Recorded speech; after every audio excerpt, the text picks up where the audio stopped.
Okay, welcome back to the Are You Strong show. I have an awesome guest on the show today. And wait till you hear the impact this young lady has made in the women's lacrosse world, which is really what this show is all about, is the impact that all these athletes are making really across the country. But this young woman graduated from Ohio University, where she played D1 lacrosse, majored in graphic design.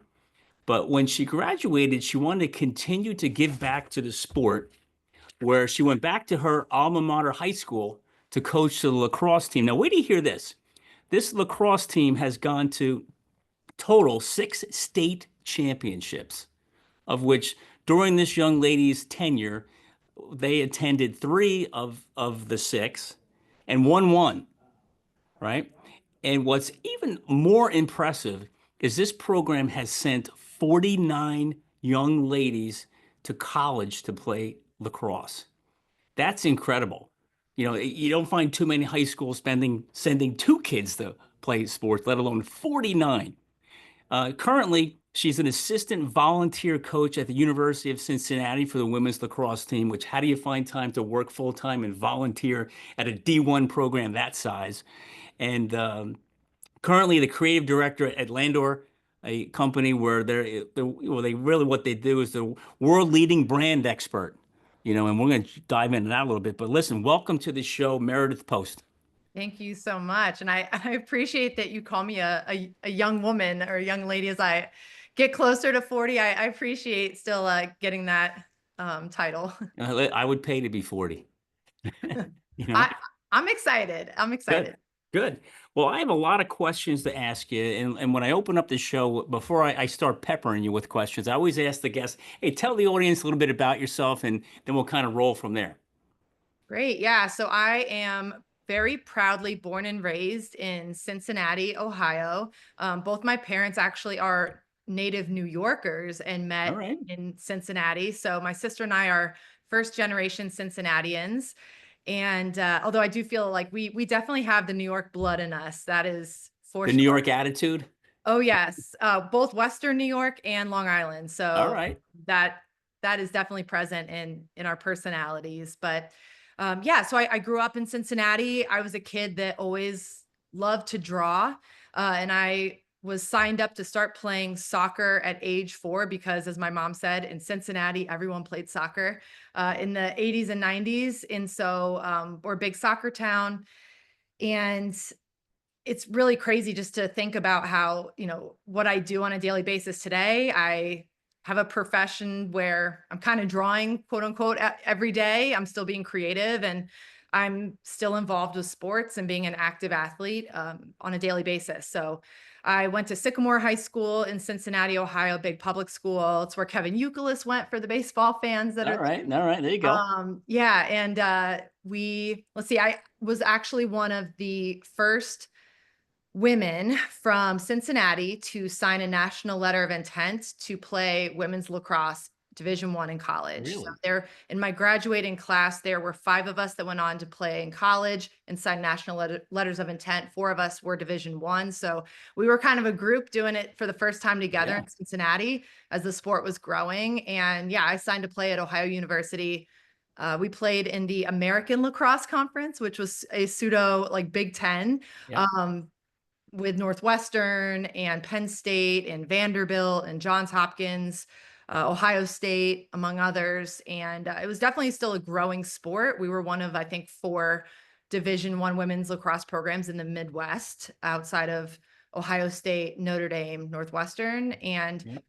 I had a little bit of a different journey. I was a fine arts student and a Division I athlete, which is rare within itself, which I can Yeah. talk more about that later. But then also too, I had my lacrosse program discontinued after my sophomore year. And so I learned a lot of life lessons. I had to really kind of pivot and have a lot of reflection on my identity and who I was and what was ahead of me now that kind of what the path forward that I thought that was very clear, it was no longer there. And so I learned a lot about life also in that moment through sport, and then graduated and worked at LPK, a design agency that was independent, for 15 years. And then recently made the jump over to Landor, which is a WPP company. Yes, world leading experts in brand, and yeah, working here in their Cincinnati office. So still staying attached to coaching lacrosse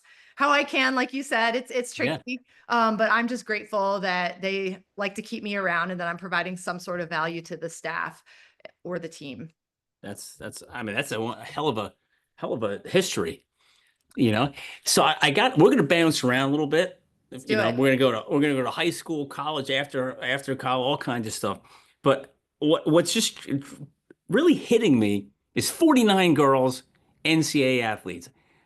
How the heck did your school build that culture, that reputation, that program to produce that many young women at the collegiate level? That's incredible.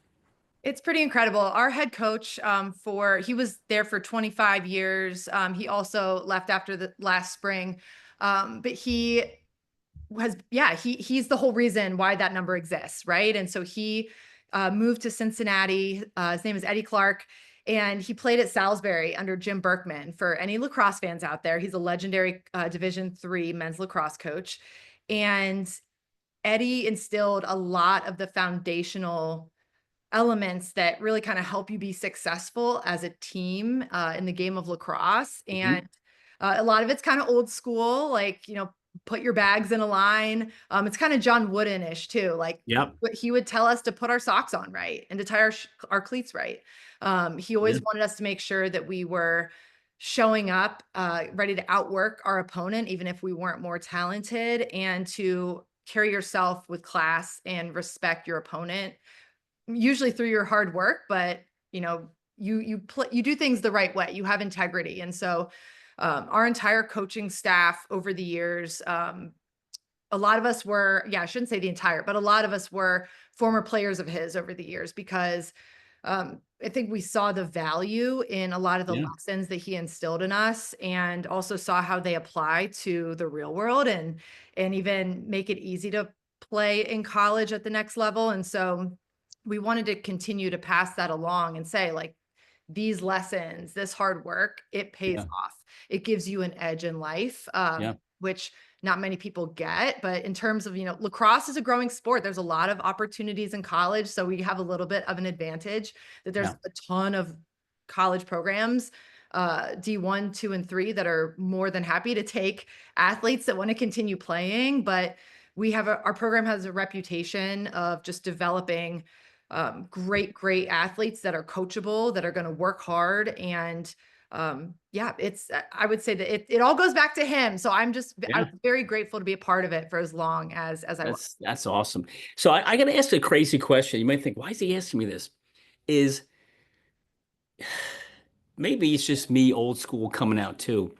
Is you don't find too many men coaching women's sports in high school, Right. right? And if you do, it's very rare.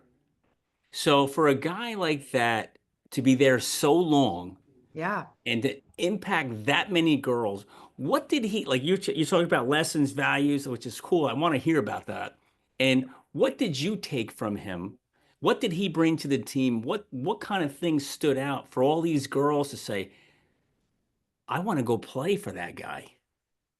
Well, we're a public school, so if you live in the district, you're gonna have to play for our staff, right? Yep. So that's but we had actually, over the years, we had a lot of athletes whose families were moving to Cincinnati, and their daughters either already played lacrosse or were interested in playing lacrosse, and they would move into our district specifically to make sure that their daughters went through the Sycamore girls lacrosse program. And so Hmm. yeah, I mean, I think on day one, every single season, he would always say, "Welcome to the family," and make sure that every athlete introduced all their family members that were there at the team meeting.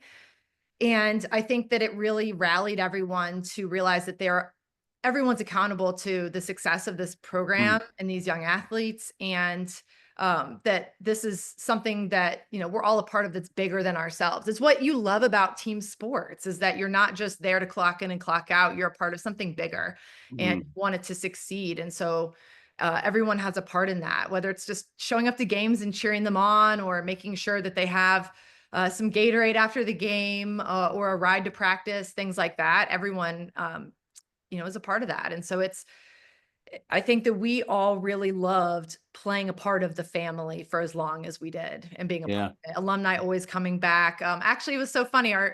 I was coaching at the University of Cincinnati on Wednesday, and as soon as the game was over, I looked up, and two of my former players, who, gosh, I'm trying to remember when they graduated. I think 2016 and 2019. They were there, and they were like waving at me, and I'm like, oh my gosh, like I haven't seen them in so long. And so that's how tight our family really was. That's awesome. So how was it when you were coming out of high school, the recruiting process? You went to a big school, right? And how your coach in high school, how instrumental was he in helping you get to that next level, if at all? It sounds like he probably was. And then what was that process like for you? Yeah, so it was a very difficult process because I'm from Ohio and I play lacrosse, and nobody back then, and there's still a little bit of it today, and they're not totally wrong, right? Like, we are not Maryland, we are not New York, we are not Massachusetts, like we are not But in it's Ohio. When you hear sports Ohio, it's like, okay, these guys, girls got to be good. I agree with you. So I was on a national level women's club lacrosse program in high school, where a woman named Krista Samaras, who was on the U.S. Women's World Cup team, she decided to build a club program that took athletes from all of the places that were not in the hotbed areas, put us on a team, coach us over in the off season, and get us to compete against all of the best club programs on the East Coast, and really kind of show us and give us permission to lean into, like, oh, I deserve to be here and play at these schools. Yeah. Uh, and I mean, it was incredible. I love that she did that. And honestly, I still stay in contact with some of the women that I played with today that were from all over the country. But I remember when I first started the recruiting process, probably my sophomore year, my head coach, Eddie, and he would tell you this today, like he was instrumental because he told us that it was available and that we could do it. And he also told me that I should probably, just look at a local D3 school or something like that, which, no disrespect, there's great Division 3 programs that Now, are did that just as good. drive you? Did that drive you to want bigger, or did that Oh, kind of bring you backwards? absolutely. And again, like, no disrespect on D3, there are D3 Yeah. programs that can beat Division 1 programs. So Yep. it's one of those, though. I'm 15, 16 years old, and I'm hearing that I should stay in a box. I don't want to do that. And so Yeah. it absolutely motivated me to, I'll show you, and continue to fuel my fire to work harder, to get better, to get to the level that I needed to. And then I would say all of us that were playing outside of the East Coast, we had to chase after these opportunities. We really did. There was no one coming to Ohio to recruit us. And so not only did you have to show up in the tournaments on the East Coast consistently, but you also had to knock on their door. You had to write letters, you had to make phone calls, you had to be the one to try to say, Mm. hey, come look at me. Or I'm going to come visit your campus, and can I meet with you? And I got turned down from plenty of places that either just ignored me or told me that they weren't interested before they even knew anything about me, because I can guarantee you they saw the state, the city. Yeah. Um, and so I was really lucky that I was only 2.5 hours away from an incredible Division 1 women's lacrosse program at Ohio University. And that coach was open to having me come to a camp. And within the first drill of that camp, she pulled me aside and said, who else are you talking to? And I remember I tried to play a little bit of a game. My parents tried to keep me, savvy. Um, Yep. It's and hard when you're 16, 17. yes, well, luckily my parents were always savvy of, like, okay, in these conversations, we're not going to show our cards, and we're not going to tell her who else we're talking to, because that could, I want as much scholarship money as I can get. Yeah. Yeah. And so I want to remain really desirable. And so I told her that I was talking to a few other Division I schools, which I was, but didn't give her all the details. And she was like, okay, well, I will be calling you on July 1st, which was when back in the day, that was, When the before doors opened here, up. that was when the phone could ring from Yep. college coaches, and they could be more direct with you about what they wanted. So yeah, I finished out the camp. She called me on July 1st, took my official visit in the fall, and committed as soon as I got home. So when did you know? That what was that your junior year or senior year? So since this was back in 2004, I committed in September of my senior year. Okay. So when did you know? I ask the athletes this question all the time. When did you know, like, hey, I can play there. I can play at this D1 level. Did you figure that out in like third grade, eighth grade? Like, when did that happen? No, so something you must know about me is that while I'm 5'10", I am not a natural athlete. I all my best friends were. And I want to hang out with my best friends as a kid, and I if they're all playing select soccer, AAU basketball, they're starting on, these teams. Well, shoot, I can't get cut. Hmm. I want my friends to think I'm cool. I want to hang out with my friends. I want to go to practices. And don't get me wrong, I loved playing sports too, but I was uh maybe the sixth, seventh person off the bench in basketball, if that paints the picture, in Okay. sports. And so I was five. Sometimes they're the Oh, best players. sorry. I said sometimes they're the best players. Yeah, Sally Jenkins has done the research, and usually, like, when you think of some of the best athletes, even in the NFL, Yeah. like, as a Anywhere. great example, they weren't even heavily recruited to go play in college. So Yeah. it, I absolutely worked my butt off and got better and better. And some things started to click. I think I knew that I could play in college when I was at a club tournament with Krista Samaras, my head coach of my club team. And then she played at Princeton. She's on Team USA. Wow. I'm told that I should just stick to Division III schools. And she sat me down in a one-on-one and said, you can play Division I women's lacrosse. Like, you know that, right? And it was the first time someone gave me that permission to really To dream dream. that big. Yeah. Yeah. I always thought, "Oh, I'm probably not good enough." And for all the reasons, but she Right. really was the one that bestowed that courage upon me to say, like, and for someone like that to tell you that you can play Division I, Yeah. my gosh, I was like, all right, well, I'm going to go do it then. Yeah. Isn't that, when you think about it, that's horrible that a coach will have the audacity, for lack of better words, to tell you that you can't play, but that's their job. They have to give us some reality sometimes because Well, there are and some kids who do not belong up there, but they think they can. yeah, and to everyone listening, I was in his wedding, and he is one of my best friends. So he's a truth teller. He'll Yeah. be very direct with you. He's Right. from Philly originally. Okay.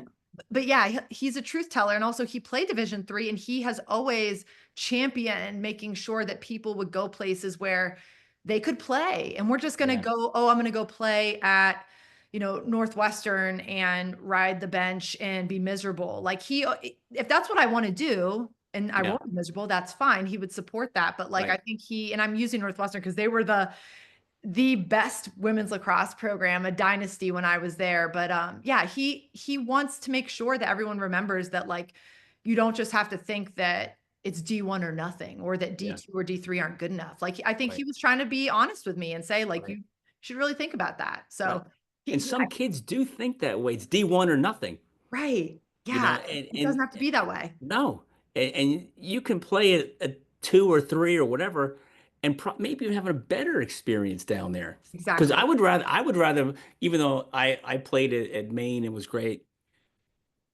I would rather play at D3 and play Yes. than be on a D1 school and just go to practice and sit the bench.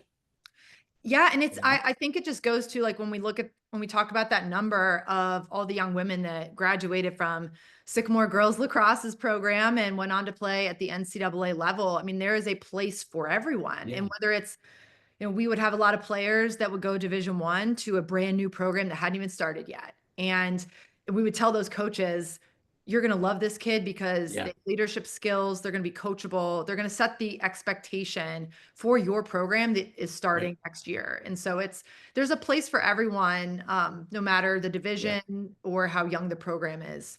Yeah. So what was it like for you coming out of high school, stepping foot on campus, freshman? You're with girls that are maybe 4 or 5 years older than you, right? That have been around for a while, know the program, are physically bigger, stronger, faster, but you got to show up and compete with them. What is that experience like? It's very intense, especially coming from Cincinnati, Ohio, and no one else, knows what Cincinnati lacrosse is capable of at that point. And also, there's a whole other layer that I should share that the coach that recruited me left after I graduated high school. So we had a whole new coach come in also my freshman year. And Mm, she was the assistant coach at Maryland, which if okay. anyone knows anything about lacrosse, you know about Maryland lacrosse. Yeah. That's the first thing that you got to know. But she was coming in to a team of young women she didn't recruit, and she has incredibly, incredibly high expectations for us. And we were excited about it, but also, I mean, that is so stressful. And so Yeah. as a team, we, were trying to navigate that. But also too is, yeah, as a 18-year-old, almost 19-year-old stepping foot on campus from Cincinnati, Ohio. Oh my gosh. I'm like, I better bring my A game 24/7 because Yeah. I want to show them that I belong here and prove that I can bring value to this team, and also that don't turn your nose up at Cincinnati. As a young girl coming in, there's tons of stresses, right? A young guy, girl, anybody coming in as an athlete, there's major stresses. What, outside of competition for the lacrosse team, new coach, you got to impress. You got to go to class.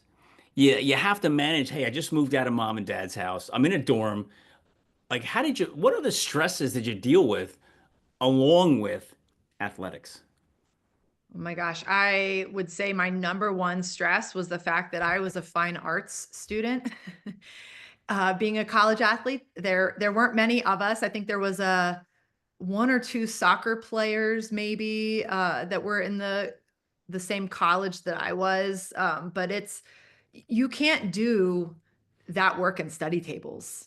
Like my homework was being in the dark room. My homework was doing giant drawings, like charcoal drawings.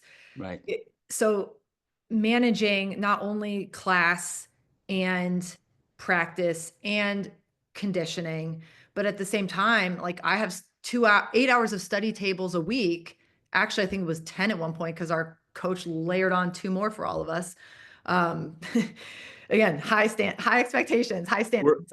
were you carrying all that stuff with you every time you had to go Oh, run you out? you should have seen what I looked like, because as any former college athlete knows or current college athlete knows, your day starts at 5 a.m. Yeah. and it ends at probably 10 or 11 p.m. and you don't really have a ton of opportunity between. And so I would have my stick bag. I would have oh my gosh, I think I had like a little caboodle of like all of my drawing supplies that I had to have for class. All of my books in my backpack for like an art history class or like a psych 101, Yeah. sociology 101 type of a deal. And those books were big and thick. Oh yeah, the art history book, Stockstead. If there's anyone, if you know, you know, it's a gigantic book. But and then I'd be in my grout fit, my sweats, my issued gear that we had to wear every single day. And at a mid-major school, you didn't have more than one pair of things.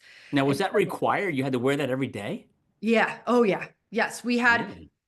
back in 2005, 2006, 2007, we were at Ohio University given like two t-shirts, a pair of shorts, sweatshirt, sweatpants, turfs and cleats, and that was it.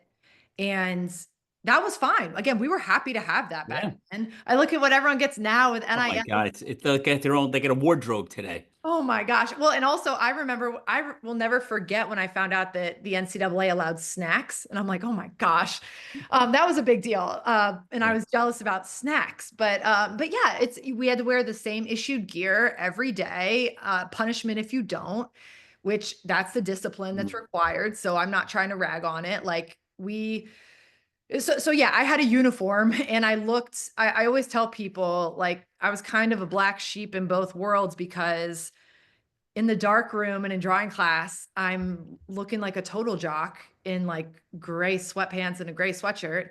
And then when I'm at practice or in study tables in the athletic world, it's like I'm the one that has like charcoal on her fingers and has to go like do photos and go into the dark room and smells like the dark room Yeah. chemicals.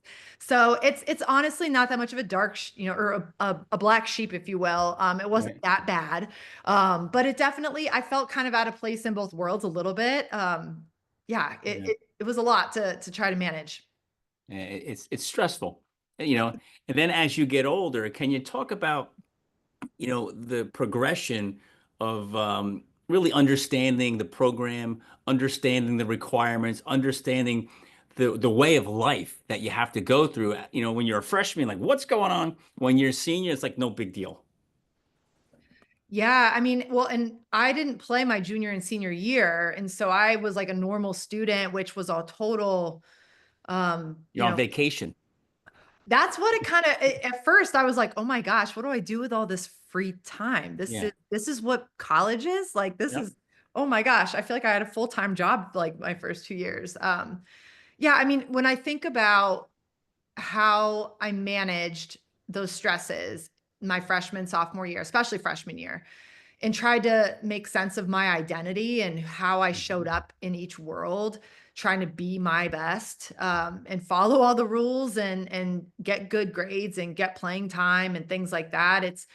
I think that when I look at my life today, I'm like, oh my gosh, I didn't have to be different in either world. I could just have been me. Yeah.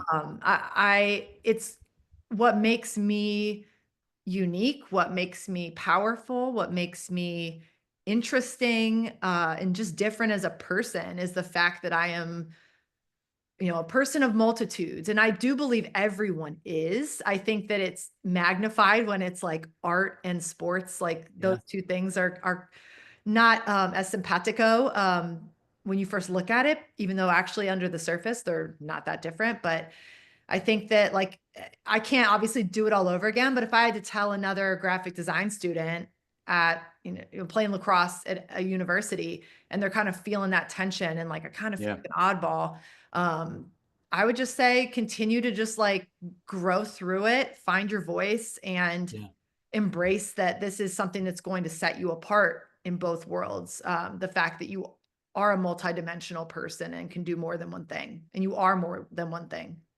I love what, like, as I'm looking down, I'm writing stuff down as things that are coming out of your mouth. And I love what you said. You're unique, you're powerful, and you're interesting. And that is, everybody is that way. If they would just what? Believe it. Yes, it takes time. It does Yeah. like for me to be able to say that has taken years of just feeling comfortable in my own skin. I mean, yeah, in Yeah. college, I could not have felt more uncomfortable in my own skin still, but I was still figuring life out and Yeah. who I was. And I think that having my program cut was incredibly pivotal because I had to figure out really quick, who am I? Yeah.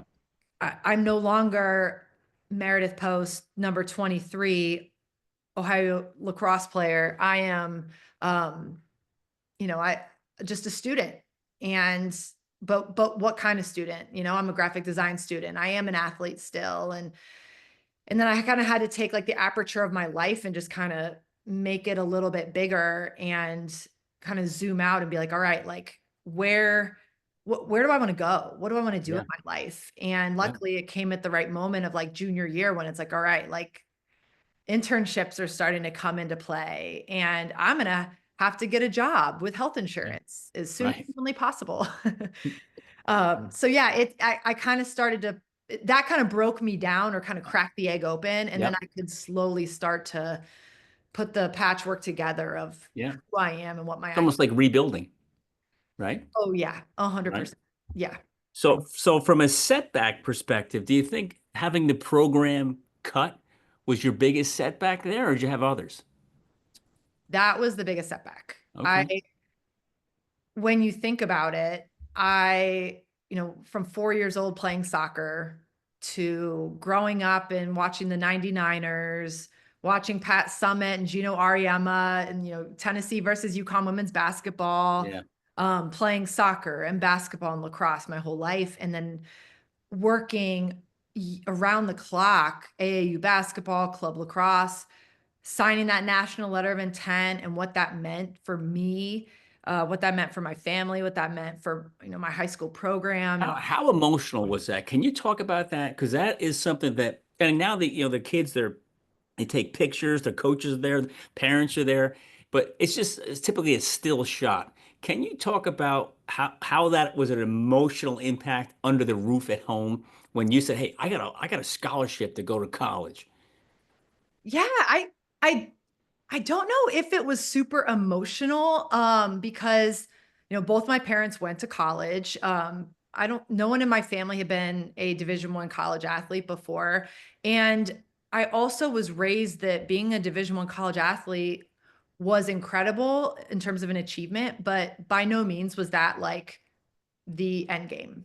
My parents are incredible. They raised me to really value just being happy in Mm, whatever that looks like in life. They still to this day do that, and try to remind me of that there's, whatever society standards are of what I should be doing, as a young woman in my 30s, uh, that I don't have to follow any of those rules. They want me to be healthy. They want me to be happy. They want me to have a roof over my head, money coming in, health insurance.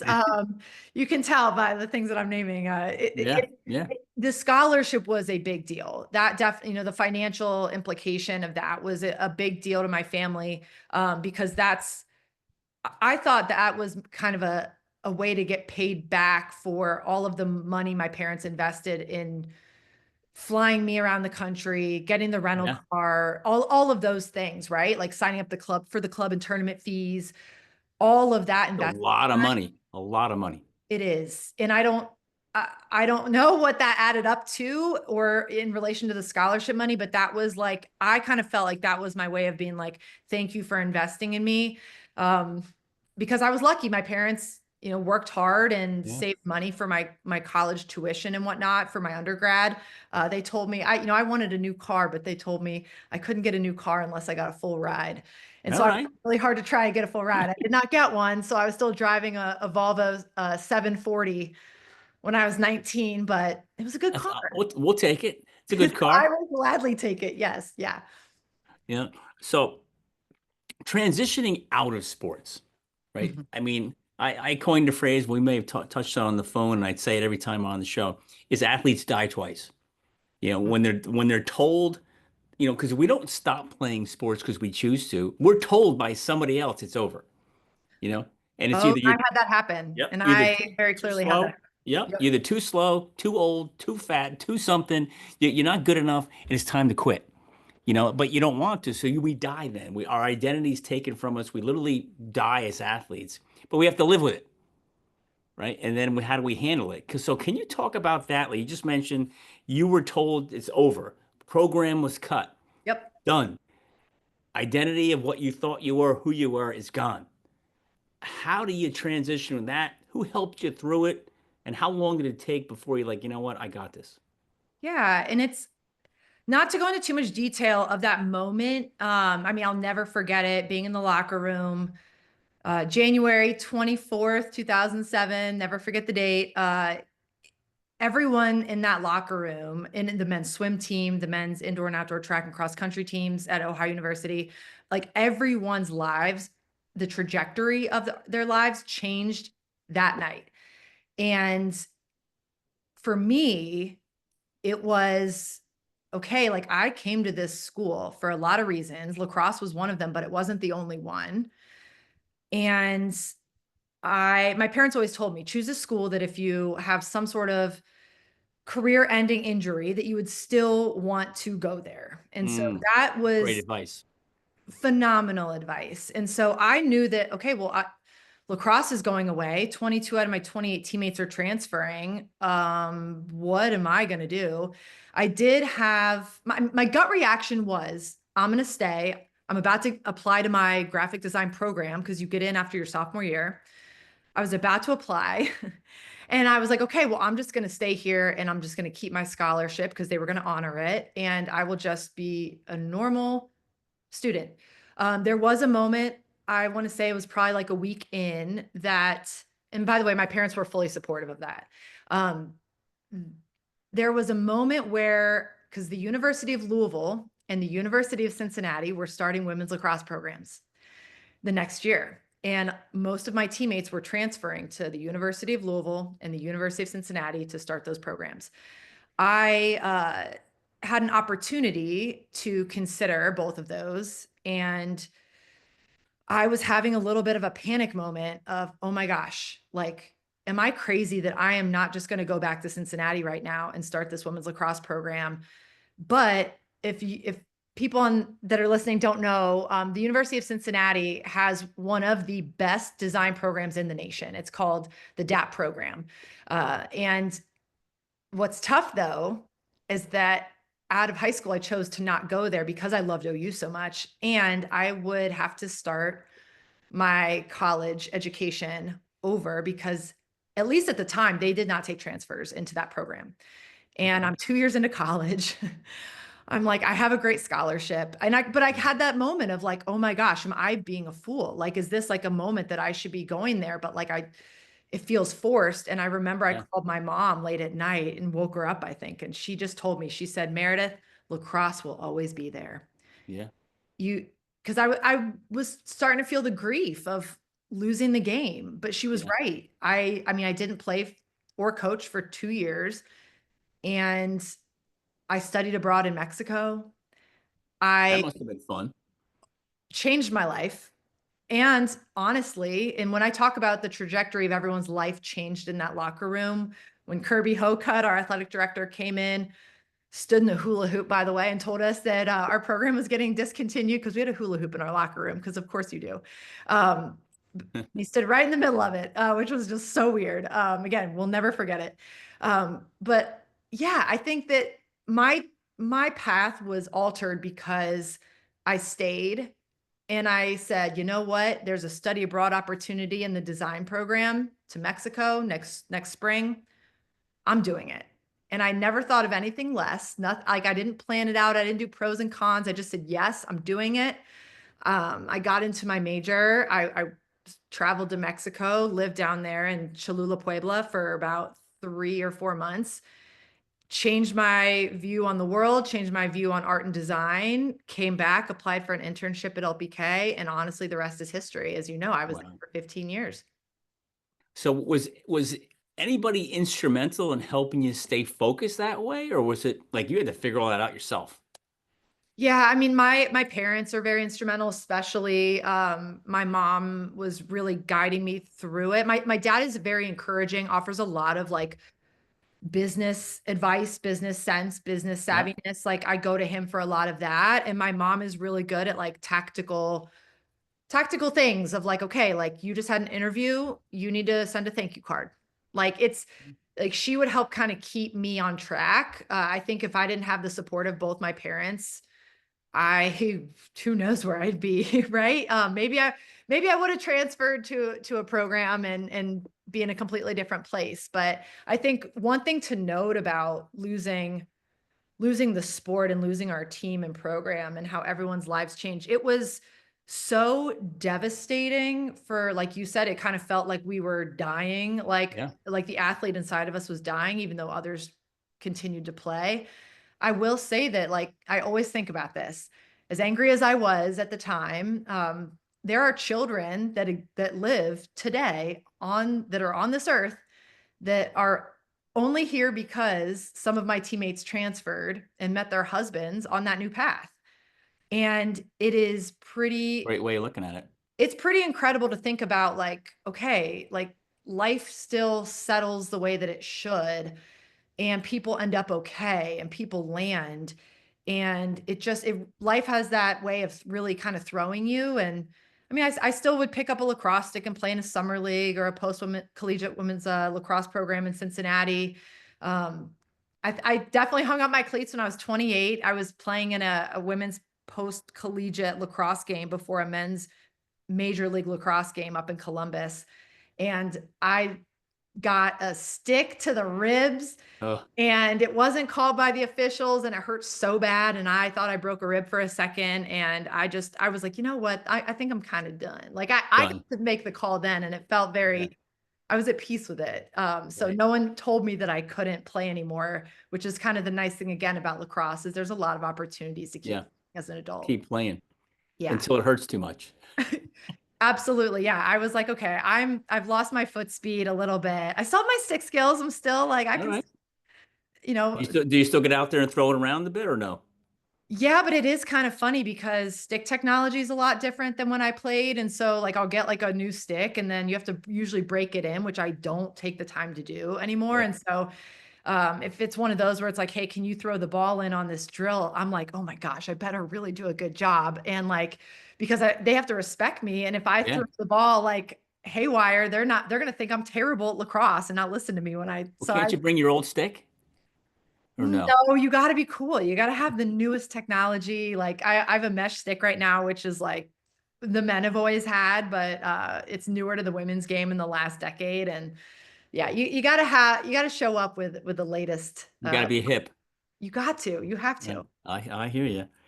So how long did it take before you were able to redefine your personal professional identity from the day the sports ended?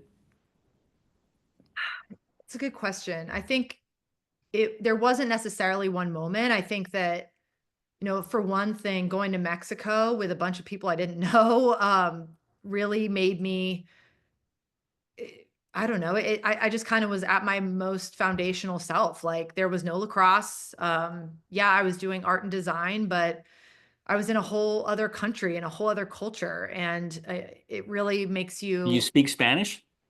un poquito, not much anymore. And honestly, a lot of people spoke English down there. And so Okay. I would work really hard to like get, the Spanish phrasing Yeah. out, and then they would respond to you in English because they could tell that we were American. And so Oh yeah. All they have to do is look at you. yeah, we were very clearly Americans down there, but yeah, I felt like Mexico was really pivotal and just kind of taking me out of my usual environment and making me just kind of be me Yeah. and really understand what my values are as just a human being. And then I would say into my first job at LPK as a designer, I was going back and reverting back to my college years where I was trying to show up in my job as a hip, cool graphic designer where you wear all black and you're very sophisticated and whatnot, and tried to hide a little bit of the athlete in me. And I Yeah. think a lot of athletes in the professional world deal with this. The more that I talk to former athletes that are in business, you go in and you kind of hide your athleticism or your athletic experience to try to fit into this new world that you're in, Mm, whatever that looks like. And again, especially in the world of design, do people really want to know that are they going to think I'm some dumb jock, right? Like you right. tell these stories in your head, and you also have a few people that probably say some things along the way that make you feel like, Yeah. that's what you are. But there was a time where I think it was my chief creative officer, Nathan Hendricks, thought it was like really cool that he found out I coached high school lacrosse on the side, and he like asked a million questions about it. He eventually did tell me that probably one of my biggest assets was the fact that I was a college athlete because things seemed to not rattle me that much. Like he was always kind of like, why? How Always can you asked, handle pressure? he always said, why, when I give you feedback on your work, do you not look at me like I'm crazy or you don't fight me? And then he said, when we go through ups and downs at this company, he said, you don't seem rattled. And at first I told him, I'm like, well, first of all, you're my boss. Like, you're going to tell me to change something from green to blue. I'm going to do that. I might ask why, but like, it's like, you're Yeah. my coach. right? I'm going to be coachable and I want you to tell me what I don't know. And I want to learn and grow and do things right by you and the company. And also too, like there's just an unflappable nature that athletes have because you have to have a short-term memory. You Yeah. have, you have another game coming up. You can't be too high or too low after a competition. You have got to be able to move on and stay steady. And so, yeah. And again, having my program cut, I'm kind of like, all right, well, like what's the worst thing that could happen is that I wouldn't have my company or I wouldn't have my job. And I've already learned that when something like that is taken away, I end up okay. So Yeah. I had an unfair advantage through a very sad thing too. Well, I think, what you're telling the corporate world is I'm prepared to perform under pressure, Yep. right? 100%. And you're coachable, 100%. which there's a lot of people who grow up as, let's say, no disrespect to them, as just traditional students, Right. don't know how to perform under pressure because they've never really been in it. Correct. And they're not really coachable because they've never really been challenged. Yeah, and it puts a lot of it puts a lot of pressure on, your parents or I mean, Yeah. I'm sure that you can get a lot of these values if you are a part of, and I'm totally speaking, maybe out of turn, but like if you're part of like a symphony orchestra, like I'm sure you learn a lot about teamwork in that environment, right? Like there are other ways and other Yeah. avenues. And I do think that like, oh, how special are sports? Yeah. How incredible is it that I got the opportunity to have this experience in my life that taught me discipline, that taught me resilience, that taught me grit, that taught me how to work with people I don't like to achieve something great. And that I think is another thing that like, yeah, you're gonna have to work with people you can't stand, but you have to deal with it. You Yeah. have to. And you have to learn how to communicate with them and how to get on the same page and honestly or learn to love them and care about them. You don't have to Yeah. hang out all the time, but you should still hope that when they go home to their family or when they even if they don't have a family, right? Like even if they just go home at night, that they still like that their life is good and that Yeah. yeah, so I think that you learn so much through specifically college sports or just Yeah. really high level high school sports that Yeah. you just can't really get other places. I think a big thing that you learn is that people count on you, Yes, accountability. and they count on you to be there Yep. when they need you there, and that's And big. it is. And it's I think that if you want to hire someone that is going to do what they say they're going to do, when they say they're going to do it, you hire an athlete.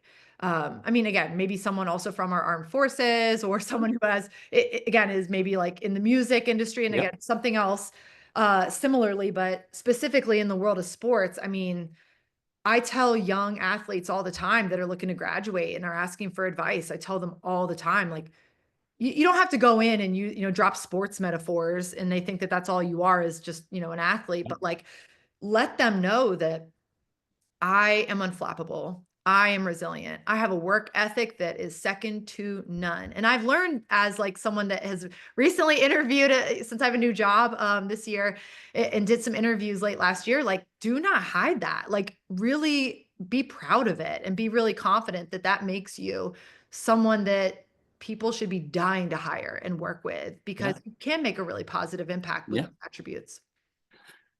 So you've ripped off a bunch of values, but Mhm. if you can say, hey, these are the top two, three, whatever values that I took from my college experience, what do you think they would be? Oh my gosh, that's a really good question.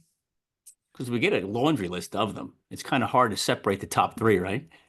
Resilience is probably number one, especially Okay. with my experience of like being the kid from Cincinnati, having to fight to get on a Division I squad, and then from there having that Division I squad taken away, having to kind of pivot my life a little bit, really be reflective and kind of rebuild what my identity is. I think resilience is really really big and quite frankly, I think that it is the most valuable because a lot of, having coached high school and college, today and recently with the high school, it's resilience is a really big deal.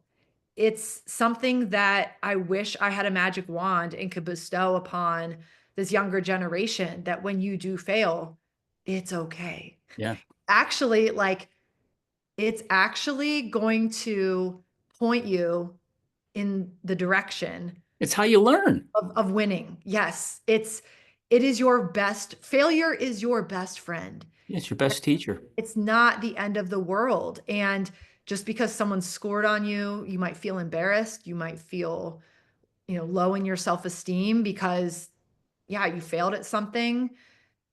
Guess what? You get another chance to get it right in the next 10 seconds because the ball Yeah. is coming back down the field, and you got it. Like, you have to forget about what just happened or use it for fuel. And Yeah.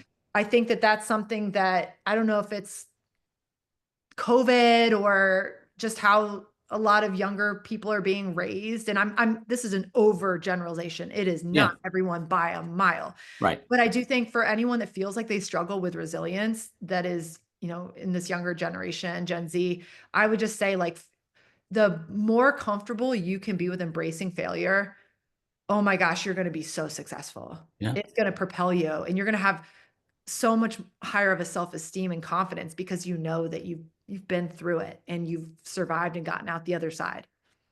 So far, I haven't seen anybody die from it. Nope. Right. You Nope, know, which I is don't think so. no. But how about burnout?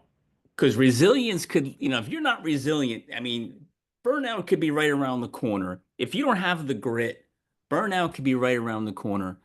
But before we get to burnout, you've used the word work ethic multiple times in this last hour you and I have been chatting. Can you tell me about how college athletics has built your work ethic, the foundation of it? Yeah. And did you get close to? Did you hit the burnout level? If you did, how'd you handle it? I did not in high school or college. I think for whatever reason, I was too much of a rule follower probably, and I also really liked that scholarship that I had, and I also loved my friends on the team, and so I would do anything that I was told to do. Um, Gosh, my favorite work ethic story is probably in terms of like how you learn it, is not only like how your day is scheduled for you from 6 a.m. until 10 p.m. Yeah. every day, and you can't miss anything or you will be punished. But I will never forget, in a strength and conditioning day in the morning, we did a bike path run that was 3 miles. We came back to Peden Stadium, and we're like thinking that like we're gonna stretch, and then our strength coach goes, "Get on the line."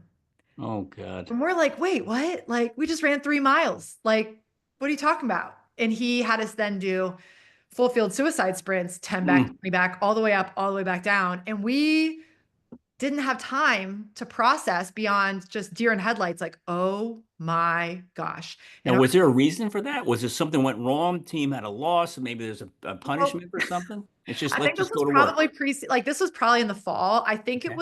it was probably one of those moments that they really try to push your limits Yeah. and really try to get you as physically fit and strong mentally also Or as see who's going to possible. crack.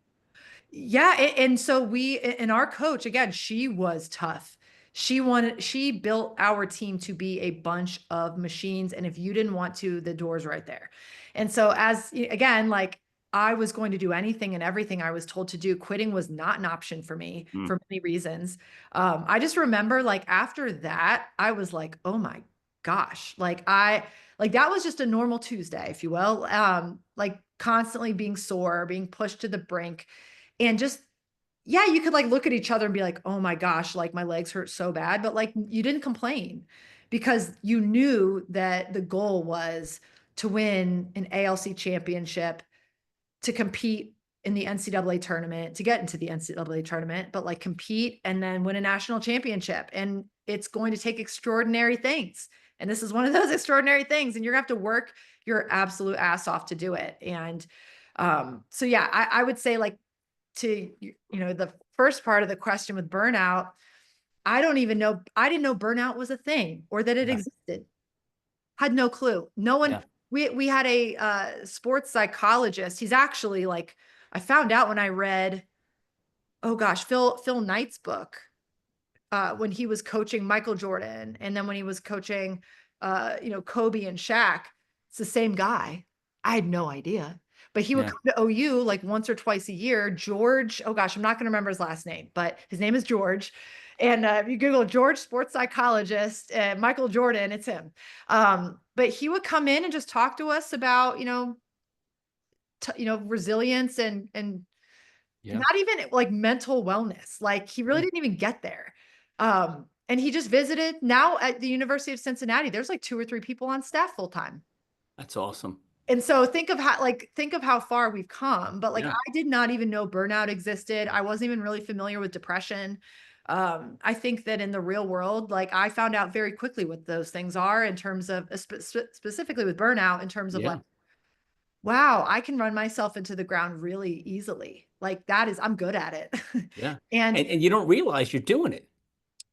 I've started to pick up, and I will say through the help of therapy, Okay. I have an incredible therapist, and I have gone to him before when I am like, oh my gosh, Yeah. I am probably borderline manic because I am in task mode, Yeah. and I am overwhelmed, and I don't even know that I'm overwhelmed, and Yeah. my work is trash. My friends and family are like, "Are you okay?" Like it wasn't bad, but like it was close to bad. And so Yeah. I've learned as an adult how to pick up on like, "Oh my gosh, I can feel it coming on." Yeah. It's almost like you can feel the headache coming. Oh yeah, and I will be very transparent that starting a new job, definitely one of life's biggest stressors over the past month. I went into this with my eyes wide open of I have got to be very careful that I don't come in, try to prove myself by running myself into the ground and then do terrible work. Yeah. Like they don't know me well enough yet that Yeah. like that's just like not the best version of myself. Like they need to see the best, and that's going Yeah. to require boundaries. And that's Yeah. going to require me being very self-aware of how I'm feeling. Mm. Yeah. That's being self-aware of how you feel. It's not easy either. And sometimes you just, well, I'll deal with it later. I'll deal with it later. I'll deal with it later. And then later never really comes. It's the I'm fine. Like Right. it's like trying to get a trophy from showing how hard I can work, which is great. Like people need to know how hard you can work. It's a huge value. And at the same time, like there's no trophy given out for not eating lunch because you worked through it. Like I hear that. I think lunch is actually like something that I carve out time every day to eat lunch. And it sounds crazy because, in college, when your day's planned out, like, of course, you go to the dining hall for all your Yeah. meals. That's a part of it. Like, you have to fuel your body for what you're putting it under. In the real world, no one is building your calendar to, No. have lunch or even to stop to have dinner. And it sounds silly, but those are basic human needs. Yeah. And I hear more and more, especially from my friends that are former athletes that are in business, all part of the network of the Post, which I would love to talk about at some point for sure too on this, so people know about it. But Yep. you hear a lot like when lunch starts to go away is when you can start to ring an Yeah. alarm bell, because that's just again a basic human need of just eating food. Yeah. If that's disappearing and you're sacrificing that, that's a huge signal of like, oh gosh, you should probably slow down. Slow down. Because sometimes you get just so absorbed, you don't even look at the clock. Oh And yeah, next thing you know, it's 4 hours later, and you're like, wait a minute, I didn't even take a break, for yeah, 2 minutes, you know? yeah. We So, are our own coaches in that moment. yeah, We've got to be exactly. more disciplined for ourselves. No one's coming here to save us. We've got to do it for ourselves. And if anyone pushes back on you about it, you probably shouldn't work there. And Mm. because it's not healthy. But, you talk about that, the corporate world today, especially now with the push of back to the office, Yeah. taking a break, should I take a time? What do I do? It's almost like it's voodoo to say, I want a break, you know? Yeah. And I think it's so at my last employer, we as managers were evaluated partially if we took clarity breaks. But it's interesting because to be evaluated on clarity breaks, people have to know that you're taking them and feel that Mm. you're taking them. So if I am working through the day, constantly messaging, constantly like, double booking people, or even like just bragging about how I didn't eat lunch or how I worked late, overnight, or I didn't really sleep, like no one's going to think I took a clarity break. And also if my work starts to suffer, people are probably like, are you taking a Mm. break? Like, are you clear minded? And I'm very fortunate to be in a creative field where stepping away is actually really useful to your brain to It be clears your mind. like people always talk about like before you go to bed or at Yeah. night or when you're in the shower, when you're driving is like when you get a lot of ideas because you're Yeah. stepping away from it. And so there's value in it. It's hard because it's not billable work, in agency speak, if you will, but like it makes your work better and it makes you feel better. So, and even if it's like going on a walk outside or going on a run real quick and coming back, it's, oh my gosh, do you feel so much more vibrant and so much Yeah. more creative and more energized to tackle the back half of the day. It sounds like you got it all under control now. I'm trying. No, I will say this. It's been a long road and it's taken a lot of hard work on myself. Like I Yeah. said, therapy, people that I'm close with, whether it's my boss even being like, hey, like, think, you need to, are you doing okay? Like you kind of seem stressed. It's people that are looking out for you and how we all need to look out for each other to be able to know like, oh gosh, I think I'm probably burnt out right now. Yeah. Because you sometimes don't even know it. And so No. I've run myself into the ground several times. And so I try not to do it again because it's not fun.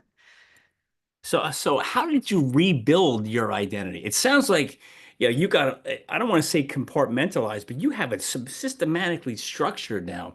How did you rebuild that after your athletic world was kind of over? Yeah. I mean, I think it took again, kind of like the going back to, gosh, I'm fumbling my words because I'm like, my brain keeps going back to another instance and another instance. Yeah, But it's good. when Krista Samaras told me I could play Division I lacrosse, that was permission to go do that and be that. And then when I was at LPK and my chief creative officer, Nathan Hendricks said, oh my gosh, like you coach lacrosse? Like, oh my gosh, that's so cool. You were a college athlete. I love that. And even at my new job, when I was going through the interview process, the global chief creative officer, Temu, he had the exact same reaction. He thought it was so cool that I was a college athlete Yeah, and thinks that like the fact that I still coach is off the chain. it's And awesome. that is when people give you that permission, like it allows you, I think, the space to like remove the ceiling that you had above Yeah, your head, but also it helps you feel seen. You're like, oh my gosh, like someone else saw this in me. I can believe that. And I'm gonna go be that. And so along the way, when I have been given permission to dream bigger or to be bigger or to like step into who I fully am as a multidimensional person, like I don't think I would have done it if I didn't have those moments in life. And there's probably more than that. Like, of course, my family, my sister, my parents always loving me for all the weird parts, all the good parts, the funny parts, the quirky parts, like they love and accept me for all that I am. And I would hope that everyone, every athlete, as they're trying to kind of figure out their next steps and their identity, understand that you are so not just the sport. It might take you a second to realize what those yeah. other things are, but it's all in you. You're somebody outside of the athletic world too, and sometimes that's all people see. They just see you in the as the athlete. They don't see what's behind the uniform, Yeah. you know? Sometimes again, like me going to Mexico was a big deal because it broadened my aperture on like where I'm showing up in life, how I'm moving through life, experiences that I have. And so that's just now another part of the patchwork of who I am is that, I've lived in a foreign country and have been in a whole other culture that is not like in the United States.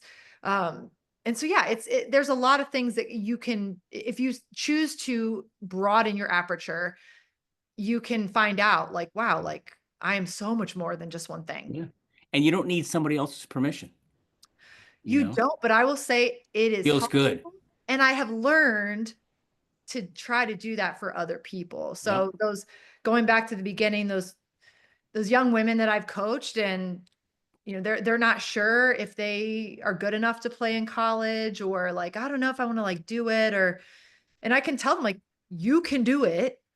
I try to pass that along, and bestowing courage on other people. And now it has to be real, right? Like, you can't just tell everyone that they can do everything. But when you see something in someone as a leader, or as even just a peer, just telling someone what you see in them and that they can do it, it takes, again, it takes the ceiling away. Yeah, that's cool. So speaking of telling someone what they can do, what advice can you give to the younger athletes? Let's just say I'm going to paint a couple of different scenarios. So it might be a long answer. Is the girls or guys coming out of high school to shape their identity going into college? While you're in college, okay, what am I doing there? What's my identity look like there? And then, well, post school, post college, how can they prepare for life after the game in rebuilding? I would just say the clay is soft, and it, you don't have to have it figured out at any point in time. I actually think that it's very exciting when I look at my future. Who knows where I'll be? Who knows who I'll be? I'll be some iteration of myself, but our identities are always evolving. It's not like you have to, on a piece of paper, and I know that sometimes there are exercises that help with this that are literally on paper.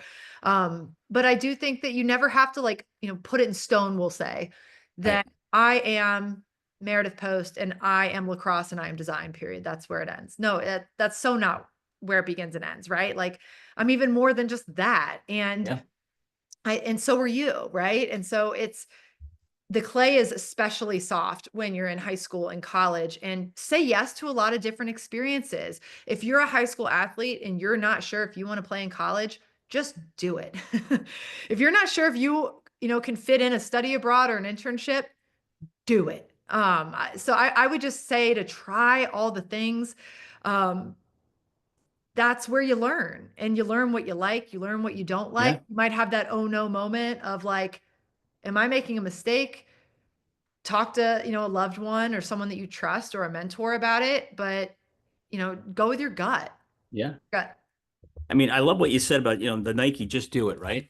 Nike Just phrase, just do it. do it, right? I really But did do that, didn't I? yeah, yeah. But if you don't do it, you live with the what if phrase. What if? What if? What if? I would rather have, hey, I did it, I didn't like it, it stunk, or I did it, I liked it, it's great, versus what if I did it? I think that's what makes athletes different. I don't think I've ever met an athlete that is not a I'm just going to go for it Yeah, person. You have to be. I mean, think about it. Well, I'll use lacrosse terms, but like, the draw goes up and the ball's coming towards you. What are you going to do? You have to figure it out and you have to go for it. You don't have time to sit and stew on it or be unsure. Like, you have to make quick decisions. And I think, everyone knows in their gut, like yeah, that gut instinct, I'm going to go for the ball. I'm going to box this girl out, or, I'm going to play it a little different because I see it's about to go over our head. Like, yeah, I think you have to be a very instinctual person as an athlete. It's conditioned in like all the reps that you do and yeah. how you know you're going to be successful or not. It's all based on your training and preparation, Yes, right? absolutely. So the post, you mentioned that before. Yep. And people are saying the Post, isn't that her last name, the Post? Or right? So talk about that. I'm involved with it. I'm barely scratching the surface. I got to dig deeper into it. I got put on a team. I haven't even responded to the guys. I feel like a jerk. I got to get more involved. But talk about that because it is a phenomenal organization, and I can't wait to dive deeper into it. Yeah, so I am thrilled that you're asking me about it. No, I did not name it. It's just a hilarious coincidence. Krista Samaras was a part of its founding. So I've stayed connected with her, like I mentioned before. And usually, whatever Krista's getting herself into is something really freaking cool and interesting. And so she was posting about the post, and again, instinctually, I was like, I just got to go for it. And so Yeah, I signed up. I was a founding member. It is definitely an investment in my personal growth and my personal development. I have never regretted for a second that I've been a part of it. It has only been positive. And honestly, I think it's one of those things in life that you didn't know you were missing it until you're in it and you're like, oh my Yeah. gosh, I didn't know I needed this. So the post is, for people who don't know, it's an experiment, really. I mean, it's putting together former college, professional, and Olympic athletes that are now in the real world, out in business, putting us together and saying what happens. Yeah. And so I say it's an experiment in the way of like, we're still figuring it out in terms, I'm a founding member, proud to be. And I think we're figuring out like, oh my gosh, like, first of all, there's so much fire here. Yeah.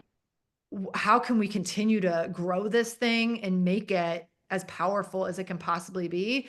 The big things about it are, this is 4 C's. So it's community, connections, coaching, and clubhouse. The clubhouse is in New York City. I've been a couple times. It's really cool. And there's a clubhouse membership for those that can go more frequently. I, being out in Cincinnati, I have a national membership. And so Yeah. I've only been there for Summit and even the end of year party. I had to go back. I like love Summit so much. I was like, I've gotta fly back to New York and see my people. But coaching is a big part of it. There's a lot, like today we even had a workshop to talk about shifting your mindset, Mhm. which was incredible. I like was taking a ton of notes and I felt like I even was seeing a lot of things Who different. was the speaker for that? Oh my gosh. Morgan is her name. I don't have it pulled up, but she's Okay. a volleyball player. She's brilliant. And so there's a lot of coaching and personal development programming, a lot of virtual events in that way. And then connections and community kind of come together in one. I mean, you're putting everyone in a room together, so to speak, and seeing what connections can be made. And then Yeah. also just building a sense of community. Yeah, I love that. I've been a team captain for the last 2 years. And man, like I talk about like just putting a group of strangers in a room, Yeah. like we instantly like felt like we were truly a team. And I go to Yeah. them for, when I was going through my job search, I was asking for advice. Whenever there's something that seems to be stressing me out, like they are unbiased, Yeah. supportive people that I can go to. And even with connections, like if you're hiring someone or you're looking for a job or does someone know someone that does this? Instant connections, Right. finger, or, just like a, you know, quick click away on Yeah. the Slack channel. But I could ramble on and on about this forever, but I would just like reiterate that like what you put into the post, you get out of Get it. out of it. Yeah. I mean, I talk to someone or multiple people from the post community every day, which is Really. wild. Yes, absolutely.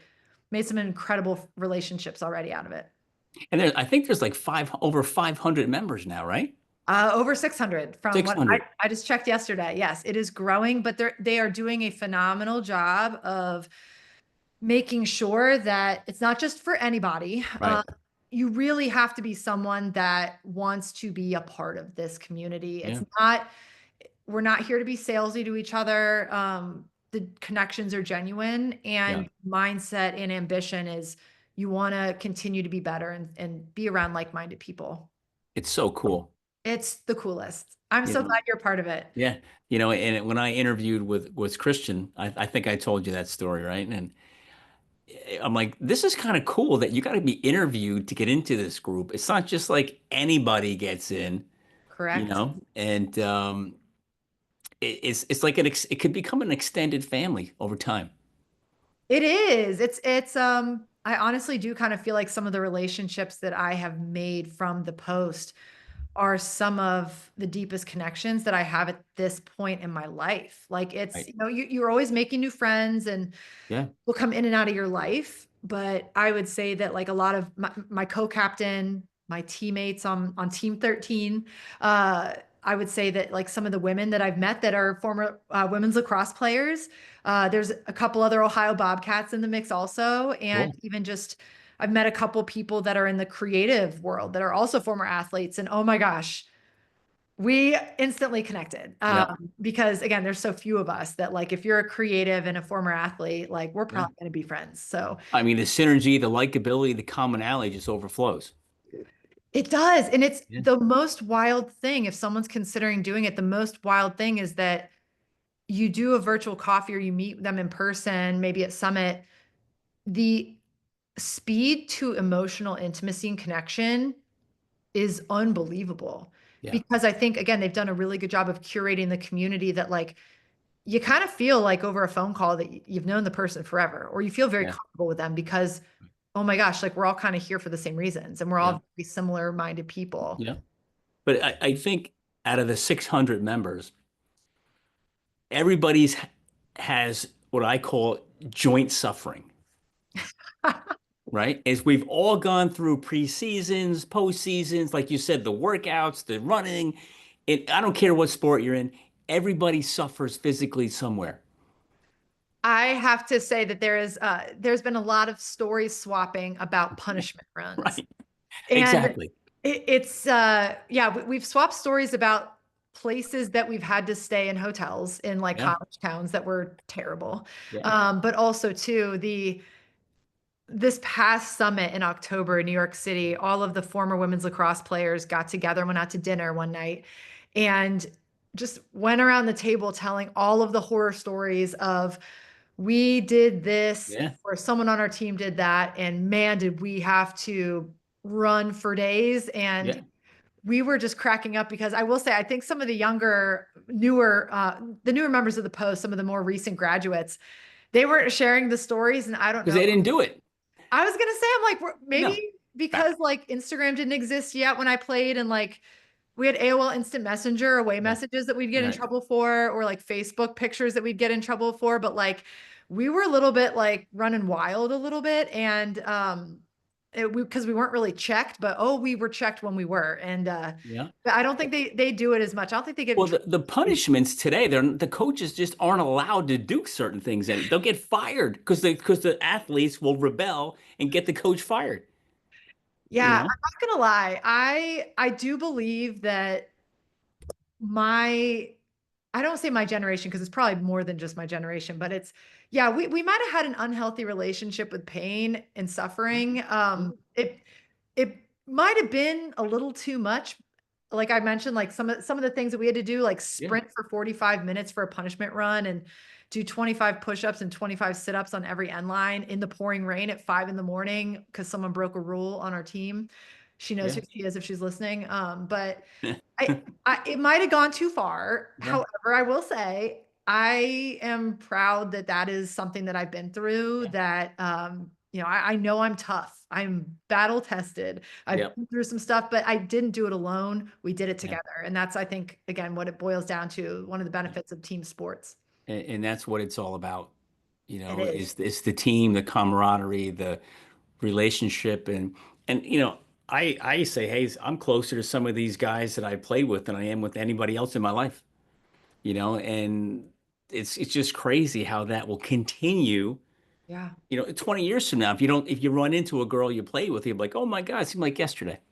If I ever get married, all of the women that would stand next to me at my wedding would be, I mean, obviously my sister and I never got to really play together. We played a little bit post collegiately together because we're 4.5 years apart. So we were Yeah. never in high school or college at the same time. But, obviously besides my sister, like all the rest of the women I would know honestly through sport or I played sports with them. Yeah. And so it's a bond that is lifetime long, like lifelong. It is something that I'm so glad that I continue to build that roster of Yeah. relationships throughout my life. So, and the Post is definitely a huge part of it. That's it's awesome. So Meredith, I've asked you a ton of questions. The clock's been ticking for an hour and a half, and I could probably talk to you for another 2.5 hours. Yeah. But is there anything we haven't touched on that you think we should hit before we wrap it up? Oh gosh. I the only thing that comes to mind, and maybe it's because the college landscape is changing so rapidly, and I get a firsthand view of a women's Division I lacrosse team that I'm so grateful to be a part of, and I see the support that they get. I mean, again, I as a cut athlete, that I don't have. OU doesn't have a women's lacrosse program that I can go cheer on anymore. But to see the level of commitment and support from the University of Cincinnati, from the Big 12, it's so amazing and so impressive. And I just think back to women that really kind of got women's sports going back in like the 70s. And I think of, the women that were really breaking glass ceilings in the 90s. And then I think of, all of us together, just like what we're trying to accomplish in moving women's sports forward and knowing that, Yeah. again, college sports is changing so fast. Like women's college basketball is like incredible, Oh right? my gosh. I'm a huge Tennessee Lady Vols fan, and Okay. I also am a huge fan of the UConn women's basketball. I actually like love both those programs because I love how different they are and the Yeah. character and what they've brought to the game, and to women's sports. But yeah, I mean, I look at how things are changing, and I just want to make sure that teamwork isn't lost.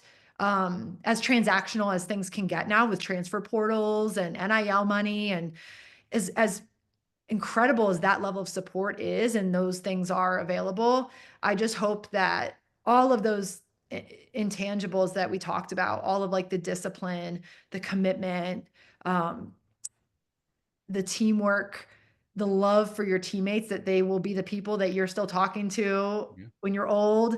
I just hope that stuff is never lost. That is at the heart of sports. Yeah. Yeah, it's fun to watch, and yeah, you can make money doing it, but I just hope that we continue to learn that like this is stuff that gives you as much as you put into it, and Yeah. it doesn't necessarily have to be financial.